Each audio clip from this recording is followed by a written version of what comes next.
오늘 우리에게 주시는 하나님의 말씀은 요한복음 2장 13절부터 16절까지의 말씀입니다. 유대인의 유월절이 가까운지라 예수께서 예루살렘으로 올라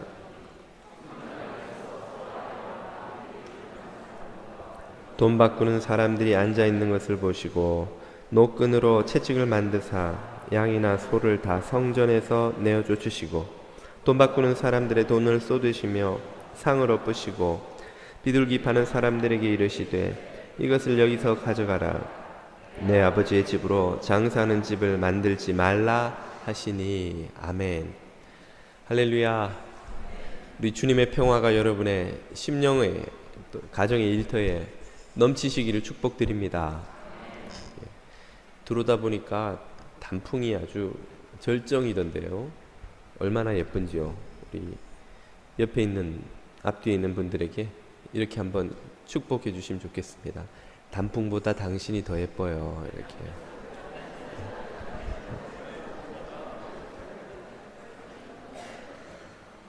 차마 그 말만은 못하겠습니다, 목사님. 교만입니다. 일단 믿음으로 고백해 보세요. 바뀝니다. 예전에 제가 한 8년쯤 전에 처음 서울에서 LA로 이주해서 LA 영락교회 청년부를 섬길 때였습니다. 차를 운전하고 가다가 라디오를 틀었는데요. 깜짝 놀랐습니다. 미국에 사시는 분들은 뭐 그런 게 놀랄 일인가 싶으시겠지만 라디오에서 어느 목사님이 나와서 칼럼을 쭉 인도하시더니 또 찬양을 좀 이따 틀어주는 것입니다. 한참 찬양이 여러 곡이 나오더라고요. 뉴저지에 와서도 보니까 역시 목사님들의 그런 칼럼도 있고 찬양도 있고 여기 팔팍에 나오는 라디오 코리아를 들어보면 매일 아침마다 물론 각 교회에서 그 시간대를 사서 하는 것이긴 하지만 목회자들의 설교 방송이 쭉 나오는 거예요. 이게 왜 놀랄 일인가? 서울에서는 공중파 라디오나 TV에서 목사님들이 출연해서 무슨 코너를 인도하거나 기독교에 관련된 찬양 이런 것을 틀어주거나 하는 것을 상상할 수가 없기 때문입니다. 서울에서 그렇게 했다가는 당장 종교 편향이라고 항의가 들어와서도 못하긴 하지만 그게 아니라도 요즘은 이 한국 사회에서의 기독교의 개신교에 대한 이미지가 너무 안 좋아져서 그런 걸 하려는 방송국도 잘 없습니다. 요즘 한국 언론에 노출되는 기독교의 개신교죠. 개신교에 관한 이 기사들 혹은 보도들을 보면 하나같이 열이면 열 거의 부정적인 뉘앙스입니다. 대형 교회에서 일어나는 갈등, 비리, 스캔들, 세습을 둘러싼 잡음들 이런저런 이름만 대면 알만한 유명 목회자의 여러 가지 불미스러운 일들이 그냥 시리즈처럼 쏟아져 나오는 것이죠. 지난 주간에도 서울의 MBC 방송국에서 보도했다 그래서 제가 한번 찾아봤는데요. 서울의 어느 봉천동에 있는 어느 교회에서 일어나는 분쟁을 다룬 기사였습니다. 한 3억 8천 정도 되는 돈을 출처를 적지 않고 쓴 이중장부가 발견이 된 거예요. 그래서 재직회 할 때 한쪽에서는 막 그 돈의 출처를 밝히라 그리고 주장을 하니까 아마 뭐 재정부 같은데 어떤 또 한쪽에서 나와서 그 돈의 출처는 밝힐 수 없습니다. 그리고 또 소리를 지르고 막 고성이 오가는 재직회를 고스란히 찍어가지고 뉴스에 보도를 하는 것입니다.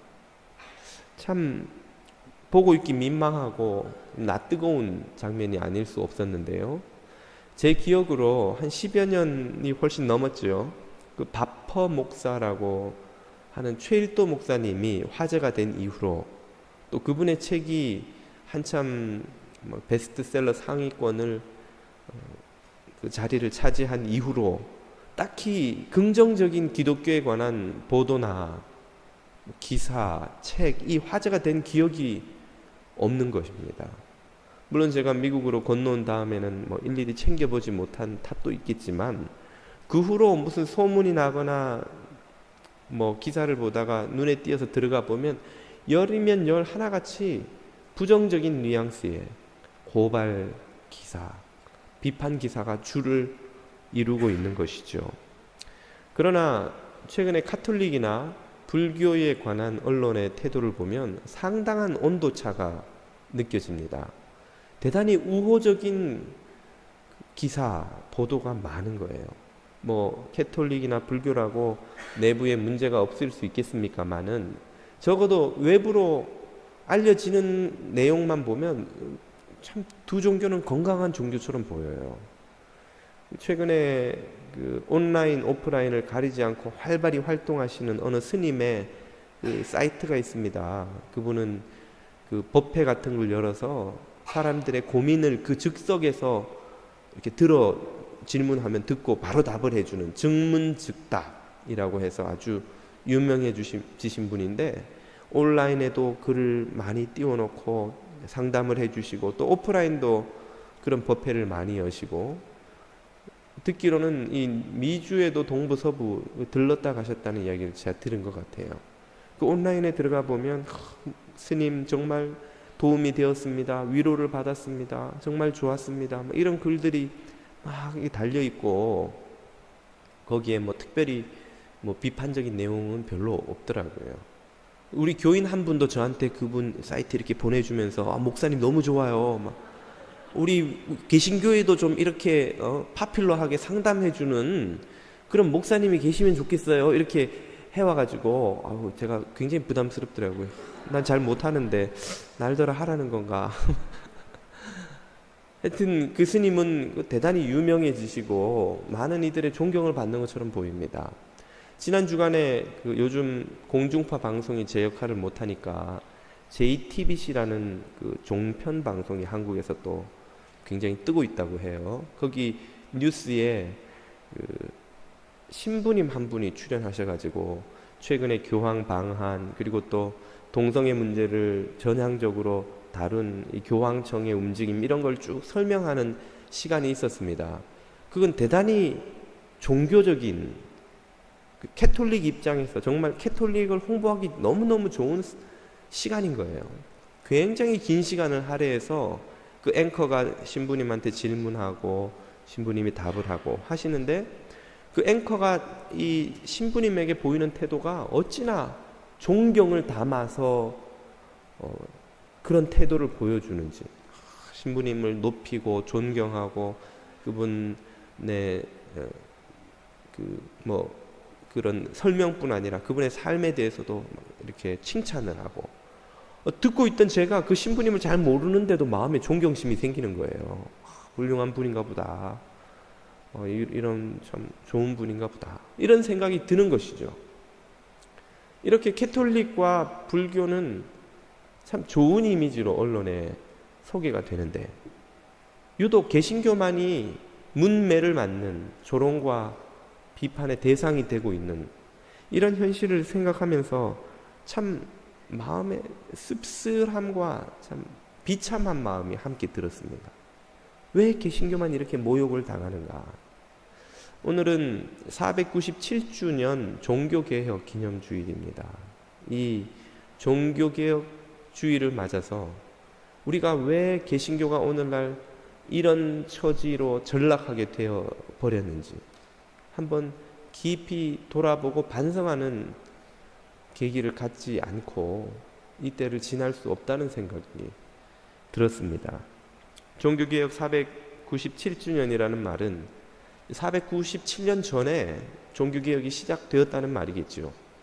1517년에 독일의 수도사인 마르틴 루터가 독일 비텐베르크 성에 있는 성곽교회 정문에다가 95개 조항의 반박문을 붙임으로써 종교개혁이 시작되었다고 그렇게 학자들은 평가하고 있습니다.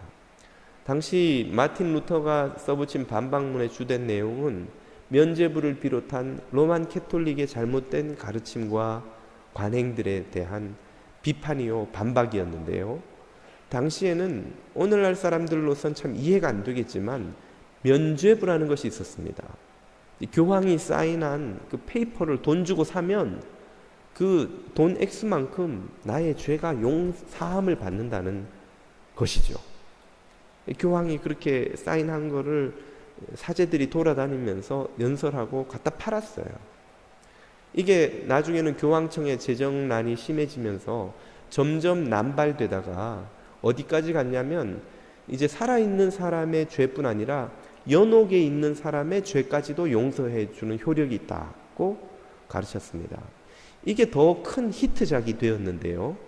왜냐하면 사람들이 먼저 돌아가신 아버지, 어머니, 그리고 또 그 중에는 뭐 어린 자녀를 잃은 부모님들도 있지 않겠습니까?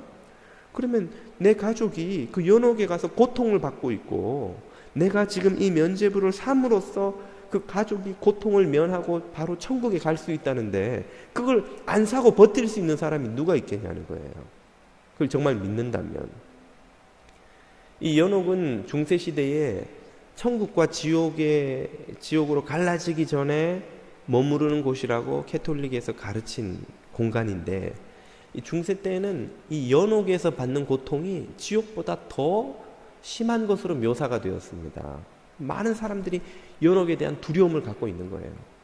아니, 내 사랑하는 아버지가, 어머니가 거기서 지금 불구덩이 같은 곳에서 고통을 당하고 있는데 말이죠. 내 피 같은 내 새끼가 참 먼저 죽어서 연옥에 가서 지금 막 신음하고 있다는데 내가 그거 사기만 하면 천국으로 보내준다는데 누가 그거 안 사고 버틸 수가 있겠냐는 거예요. 엄청나게 많은 면죄부를 유럽인들에게 팔았던 것이죠. 이 마틴 루터가 95개 조항을 쓸 때는 성 베드로 성당을 개축해야 될 필요 때문에 로만 가톨릭이 또 유럽 전역에 이 면죄부를 팔기 시작한 것입니다. 그런데 특별히 독일에서 파는 면죄부의 수익금은 절반을 딱 나누어 가지고 독일에 있는 마인츠의 대주교이기도 한 제후, 거긴 그 시대는 제후가 주교를 겸하곤 했었어요. 엄청난 이 교회의 중직자에게 엄청난 권력이 있었기 때문에 대개는 제후같이 힘 있고 돈 있는 사람들이 그 직을 삽니다. 그래서 제후이면서 동시에 사제인 거예요.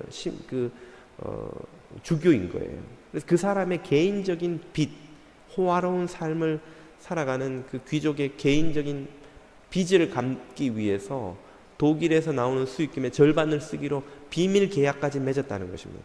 그게 들통이 났어요. 그 사실을 알게 된 마틴 루터가 격분한 나머지 이제 그 면죄부를 비롯한 여러 가지 캐톨릭의 그릇된 가르침과 관행들을 조목조목 반박하면서 그 95개조 반박문을 써붙인 것입니다. 그 당시는 독일 사람들의 그 문자 해독률이 5%, 라틴어 문자를 읽을 수 있는 사람은 1%에 불과했다고 하지만 그 사람들 사이에서 격렬한 논쟁이, 찬반 논쟁이 시작되었습니다. 그리고 결국은 이 논쟁이 이 개신교도들이 캐톨릭과 분리되어서 오늘날 여러분이 들어아는 장로교, 감리교 혹은 뭐 청교도 이런 그 침례교와 같은 개신교 교파들이 분리되어 나오게 되는 계기가 바로 그 종교개혁이 되는 것입니다. 개신교도들을 프로테스탄트라고 합니다. 개신교 교회를 프로테스탄트 처치, 프로테스트, 항의하고 저항하는 사람들이라는 뜻이에요. 이 사람들은 로만 캐톨릭의 잘못된 관행들에 대해서 저항하고 불의한 가르침에 대해서 거부하고 항의해서 나온 사람들이 바로 개신교도들이라는 것입니다.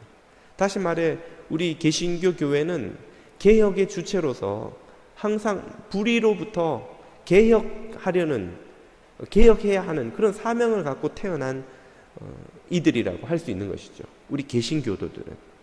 그런데 497주년 기념주일을 맞이하는 이 종교개혁 주일에 오늘날 개신교 교회인 우리 한국교회를 돌아다 보면 우리가 과연 개혁의 주체라고 불릴 수 있는가 하는 질문에 심각한 회의를 갖지 않을 수 없는 것입니다.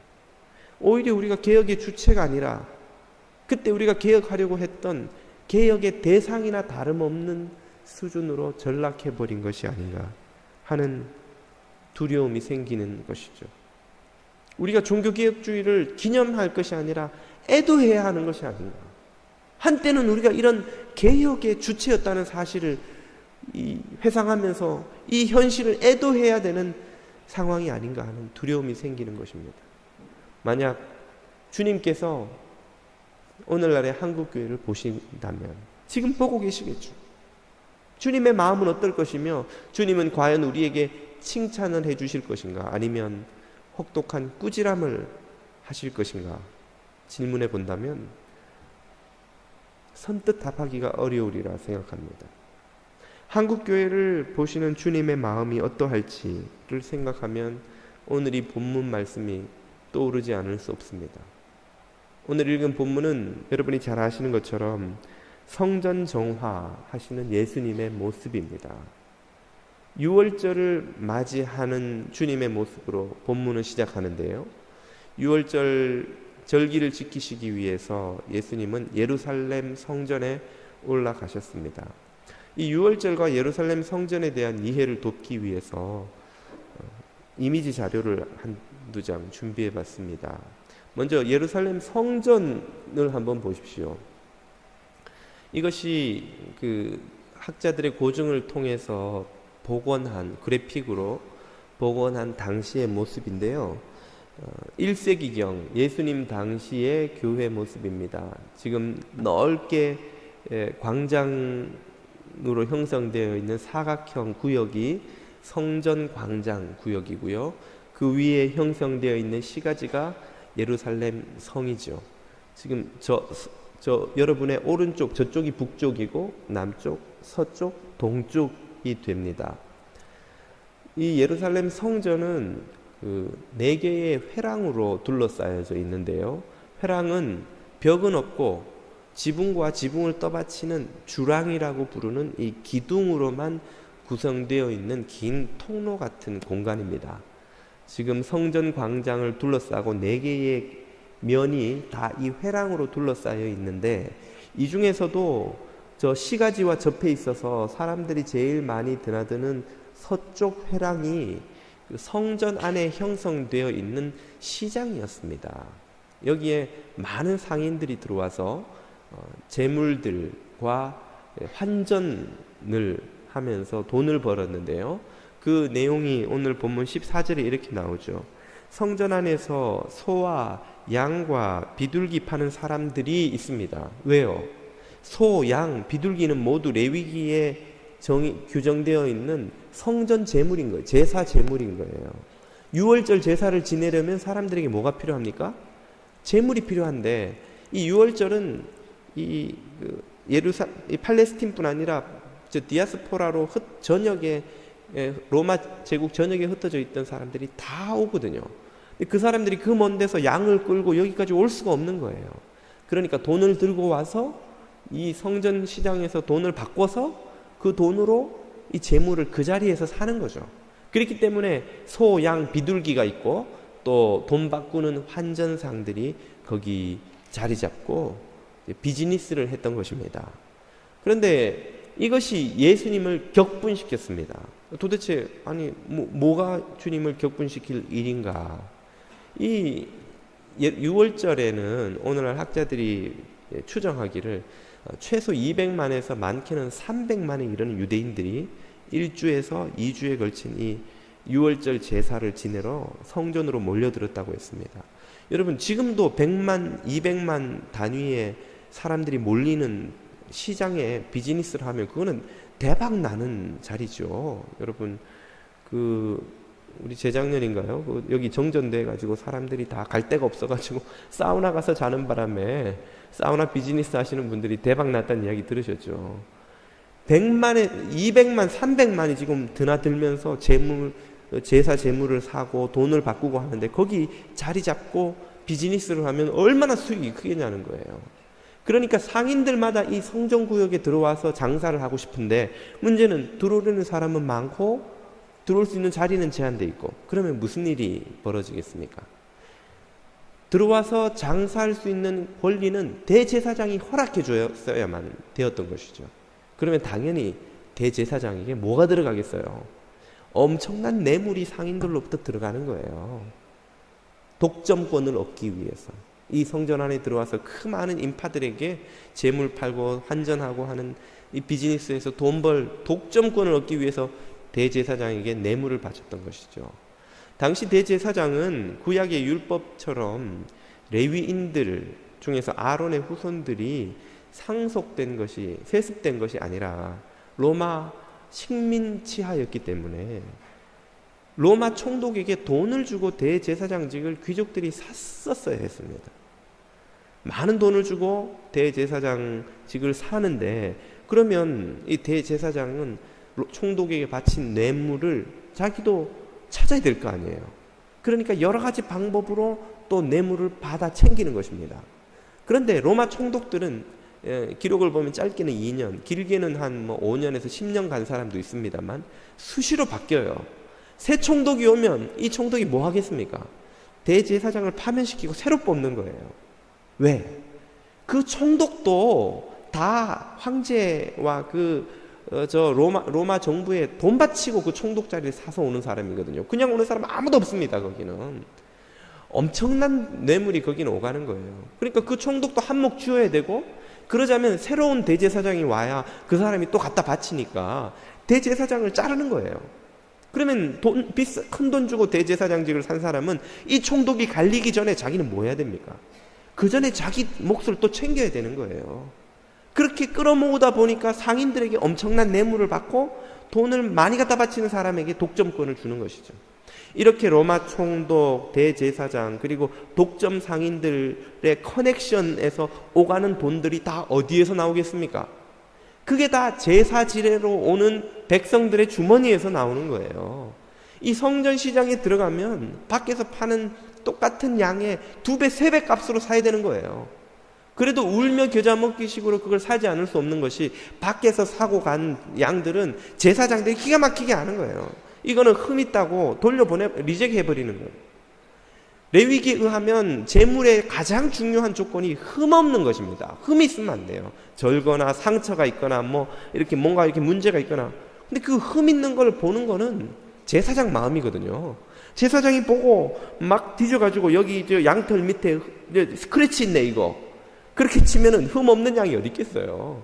그리고 돌려보내버리면 비싼 돈 주고 산 양을 리턴도 못하고, 그때 커스커가 있어서 리턴을 해줬겠어요. 어쩔 수가 없는 돈 날리는 거예요. 그러니까 울며 겨자 먹기로 성전 안에 있는 이 독점 상인들에게 엄청난 돈을 주고 양을 사야 되는 거예요. 환전을 해야 되는 거예요. 거기서 엄청난 이익을, 비싼 돈을 드는 것이죠. 그 백성의 고혈을 짠 돈이 다 독점 상인들과 대제사장들과 로마 총독들 주머니로 다 들어가는 거죠. 예수님이 그런 사정을 다 아시는 거예요. 그걸 아시니까 이 상황을 보고 격분하신 거죠. 격분한 나머지 어떻게 하십니까? 15절 16절을 보십시오. 노끈으로 채찍을 만드사 양이나 소를 다 성전에서 내쫓으시고 돈 바꾸는 사람들의 돈을 쏟으시며 상을 엎으시고 비둘기 파는 사람들에게 이르시되 이것을 여기서 가져가라. 내 아버지의 집으로 장사하는 집을 만들지 말라 하시니, 주님이 노끈을 채찍 삼아서 소와 이 장사꾼들을 다 성전에서 내어 쫓아 버리십니다. 이 상황을 그린 제임스 티소의 성화를 한 장 보여드릴까 합니다. 지금 이 성전 회랑이 이런 구조로 생겼습니다. 저렇게 주랑이라고 부르는 기둥이 사열로 한 열에 한 40개씩 쫙 놓여 있어요. 그리고 지붕이 덮여 있습니다.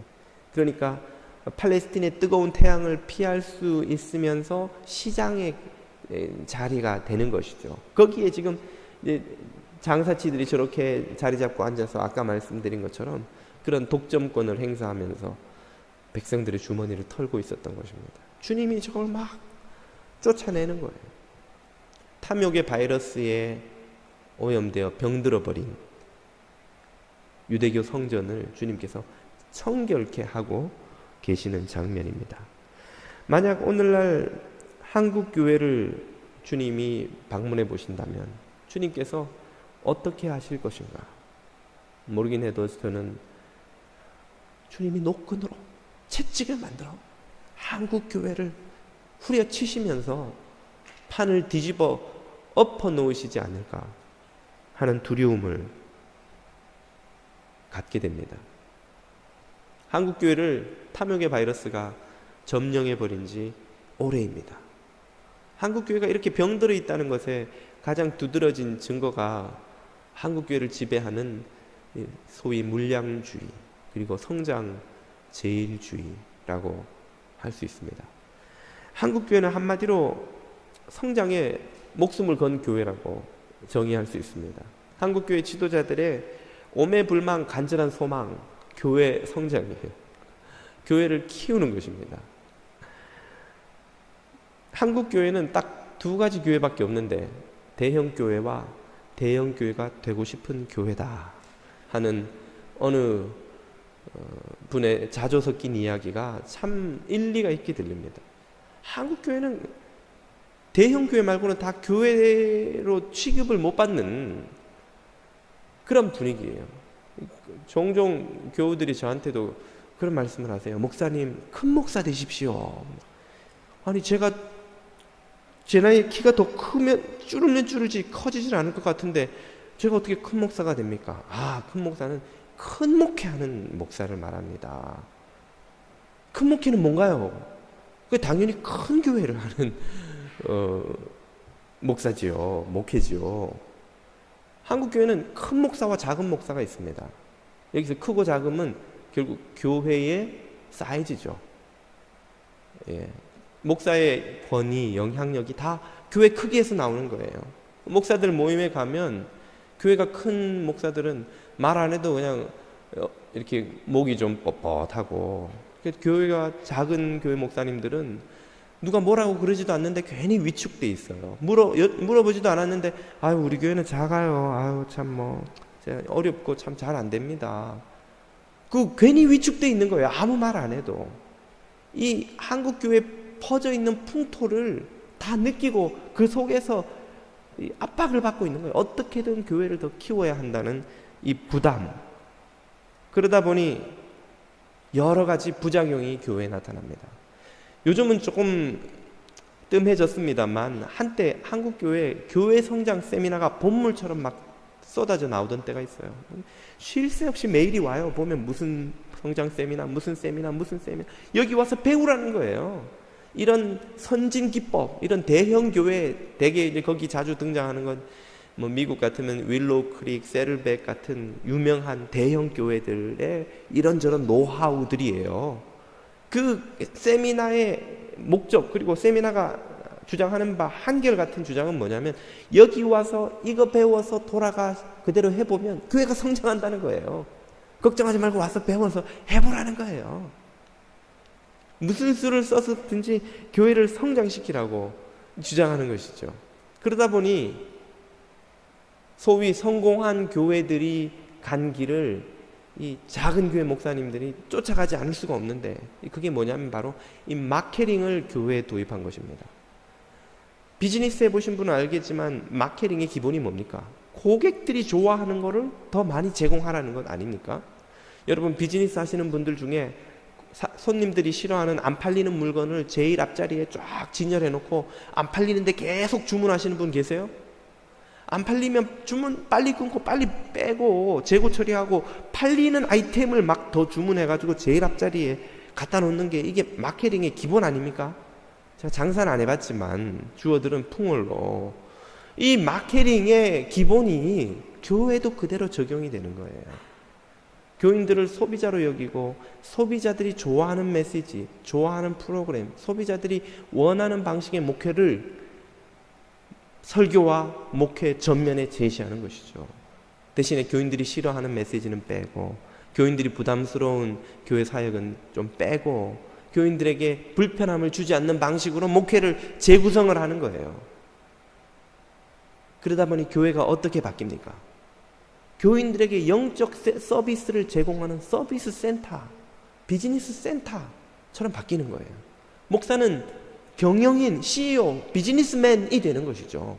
어떻게 하면 교인이라는 소비자들이 더 많이 교회에 몰려오게 할까를 고민하고 그것을 위해서 설교와 사역을 조직해가지고 듣기 좋고 듣고 싶어 하는 메시지를 계속해서 더 듣고 더 몰려올 수 있게 만드는 길이 뭔가를 연구하게 되는 거예요. 목회라는 것이 곧 그런 영적 서비스를 판매하는 비즈니스로 바뀌어 버린 것이죠. 그 결과는 무엇입니까? 설교가 타락하는 거예요. 목회가 타락하는 겁니다. 하나님의 말씀이 사람들의 정서적 위안을 주는 위안의 메시지로 바뀌어버려요. 성공하고 싶은 사람들의 욕망을 충족시켜주고 자극시켜주는 무슨 자기 관리 세미나, 성공 기법 전달 세미나처럼 바뀌어버리는 거예요. 사람들에게 무한정의 축복을 약속하는, 지킬 수도 없는, 지키지도 않는 거짓된 상품을 판매하는 곳으로 설교가 변질되고 목회가 변질되고 마는 것입니다. 그 결과 교회는 무엇을 만들어냅니까? 십자가 앞에 순종하고 헌신하는 제자들을 만들어내는 것이 아니라 헌금 내고 영적 서비스를 구매해가는 소비자들을 만들어내고 있는 거예요. 교회가 안 해도 알아서 이 자본주의 사회가 만들어내는 인간상을 이제 교회마저 만들어내고 있는 거예요. 돈 내고 내게 위로와 평안의 서비스를 제공해주는 그런 곳으로 교회를 변질시켜버린 것이죠. 그런 걸 잘하는 목사가 소위 큰 목사, 성공한 목사로 승승장구하는 시대가 되었습니다. 그리고 그들이 승승장구할 수 있는 이유는 그들을 떠받쳐주는 교인들이 있기 때문인 것이죠. 이 시대 교인들은 십자가를 지기보다 나의 십자가를 덜어주는 교회를 찾습니다. 내 십자가를 어느 교회 가면 좀 가볍게 덜어주고 내 마음에 위로와 평안을 주고 내게 필요한 여러 가지 서비스를 채워주는가. 교회 성장 연구소 같은 곳에서 하는 세미나들의 이 기초를 보면은 되게 이런 방식으로 접근해요. 지역 주민들에게 어떤 교회를 원하십니까? 당신이 교회를 갔을 때 마음을 불편하게 한 것은 무엇이었나요? 교회 갈 때 당신이 기대하는 것은 무엇입니까? 이런 설문조사 결과를 쫙 펼쳐놓고 목사들을 앉혀놓고는 그걸 가르치는 거예요. 봐라, 여러분 교회 이러이러한 면이 교인들을 가로막고 있습니다. 요거를 싹 빼세요. 대신에 교인들은 요거 원합니다. 이런 거를 더 강조해서 집중적으로 목회에, 설교에 집어넣으십시오. 결국 세미나가 가르쳐주는 게 그거예요. 교인들이 원하는 게 무엇입니까? 여러분, 저나 여러분이나 다 이기적인 죄인이에요. 우리가 원하는 것은 좀 더 편하게, 좀 더 여유롭게, 좀 더 어려움 없이 병 안 걸리고 실패 안 하고 돈 모아서 어카운트에 은퇴해도 걱정 없는 돈 모아놓고 편하게 사는 것 아니겠어요? 교회 갔는데 그걸 약속해주는, 하나님이 당신에게 그 복을 다 채워주십니다라고 약속해주는 교회가 있으면 누구라도 그런 교회 가고 싶은 거예요. 오늘날 교인들이 십자가를 지거나 희생을 하거나 인내하거나 용서하거나 양보하거나 오래 참는 것은 싫어합니다. 그러나 그러면 싫어해요. 왜 내가 오래 참고 양보하고 고난을 지고 십자가를 져야 하며. 모두들 복을 원해요. 그리고 복을 약속해 주는 교회를 가기를 원해요. 그러다 보니까 나타나는 현상이 무엇입니까? 문제가 생기면 사라져버리는 거예요. 딴 교회 가버리는 거예요. 아니면 안 나버리는 거예요. 갈등 겪기 싫은 거예요. 인내하기 싫은 거예요. 오래 참는 것보다 사라지는 게 쉽거든요. 용서하기보다 얼굴 안 보는 게 쉽거든요. 화해하기보다 외면해버리는 게 쉽거든요. 가도 나오라는 교회 많은데 뭐 아무 조건 없이 무조건 오십시오라고 막 팔벌령 환영하는 교회가 뉴저지에, LA에, 한국에 깔렸습니다. 우리 교회 오세요. 우리 교회 오세요.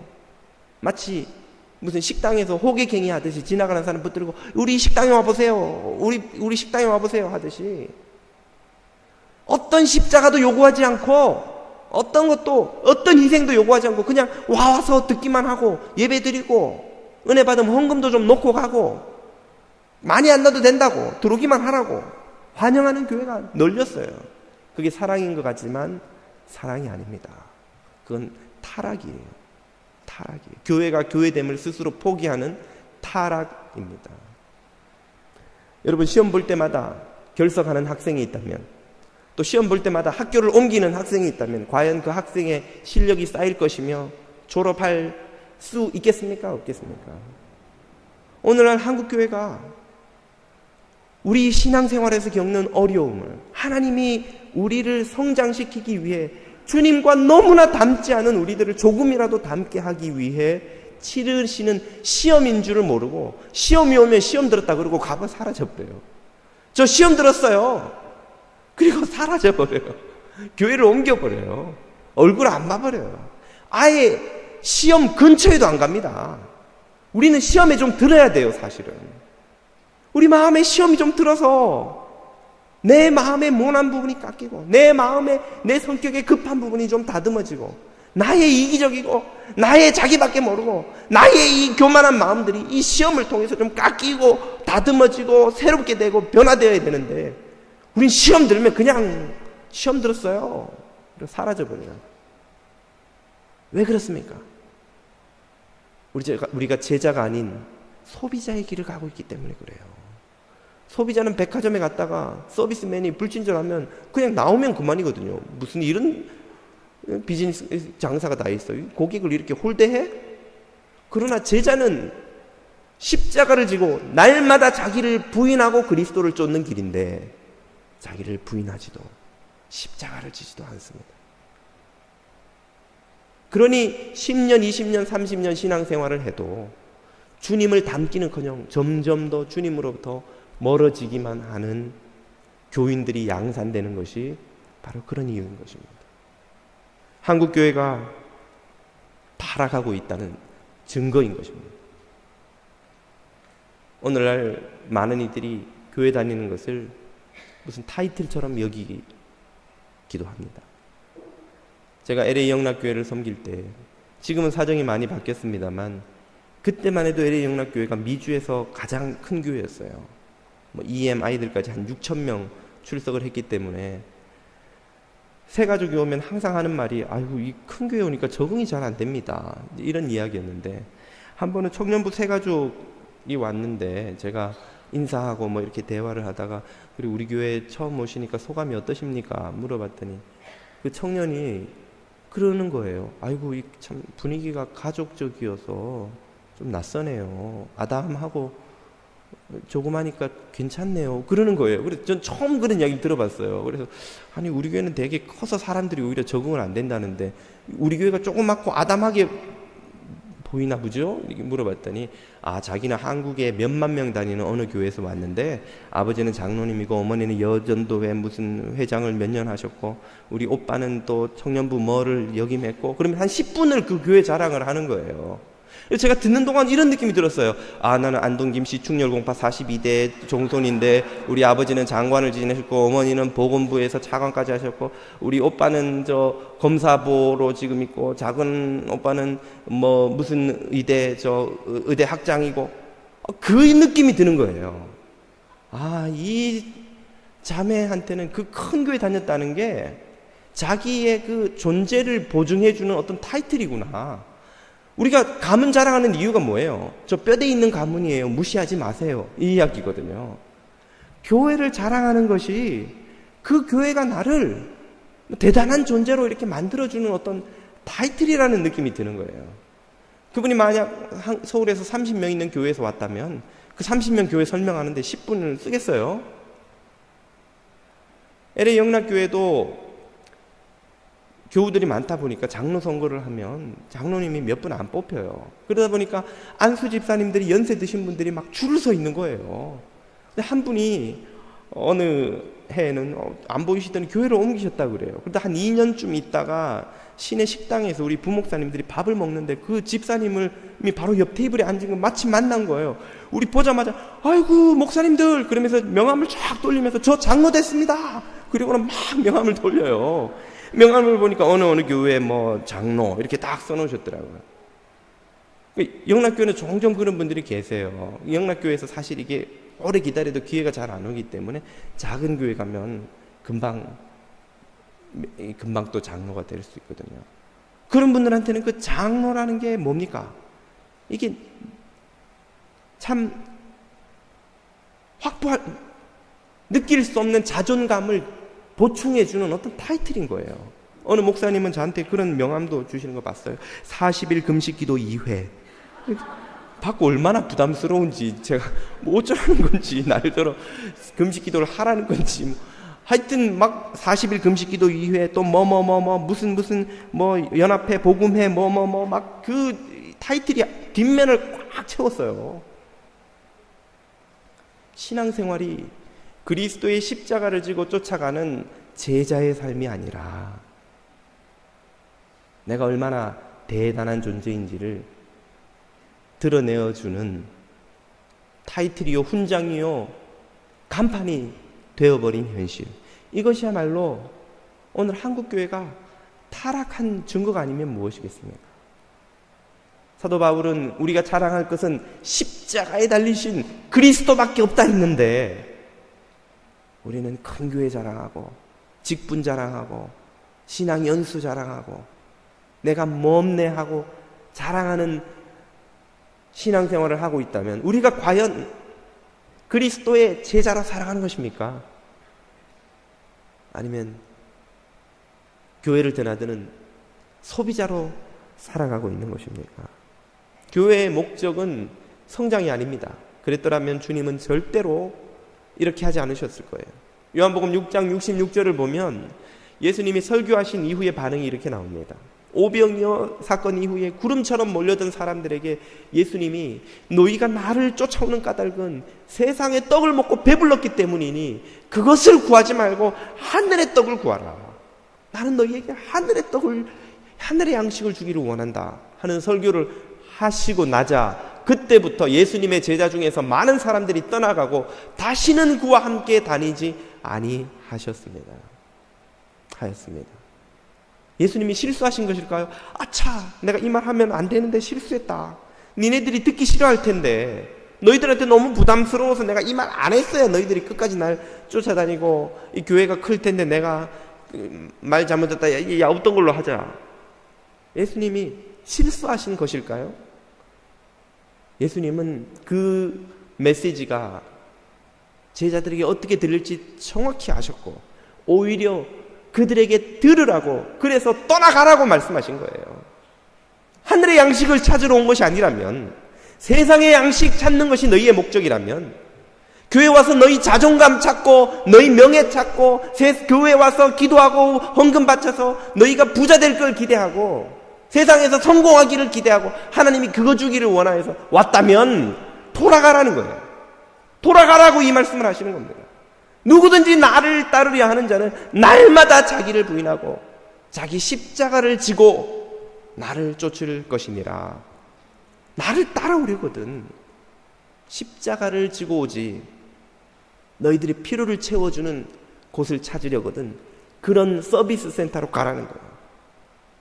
이것이 주님이 채찍을 휘두르는 주님의 마음입니다. 이것이 몰려든 제자들을 차가운 말씀으로 돌려보내신 주님의 마음인 거예요. 주님의 관심은 제자 공동체의 성장이 아니었습니다. 주님의 관심이 무엇인지를 요한복음 8장 32절은 이렇게 선포합니다. 진리를 알지니 진리가 너희를 자유케 하리라. 아멘. 교회의 목적은 진리를 선포하고 진리 위에 서고 진리를 살아가는 것입니다. 이때 교회는 참으로 본질을 회복하는 교회가 되는 거예요.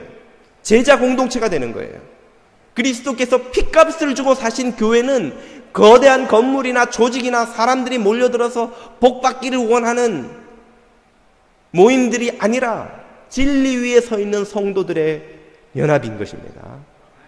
그런 면에서 오늘 종교개혁주의를 맞아 우리가 회복해야 되는 것은 교회가 진리를 선포하고 진리 위에 서고 진리를 따르기 위해 십자가를 가는 길을 다시금 결단하는 것이라고 하겠습니다.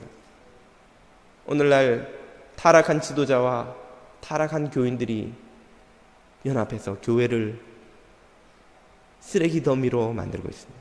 우리가 우리 스스로 교회를 냄새나고 악취나는 것으로 바꾸어가고 있습니다.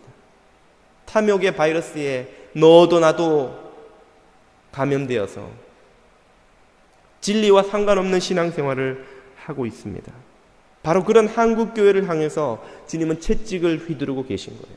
지금 한국교회가 겪고 있는 아픔, 위기는 주님이 휘두르시는 채찍입니다.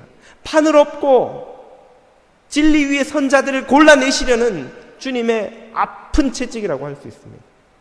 그 채찍을 아프게 맞고 회개하고 돌이키는 이들은 개혁하시는 주님 앞에 다시금 쓰임받는 성도가 될 수 있을 것입니다.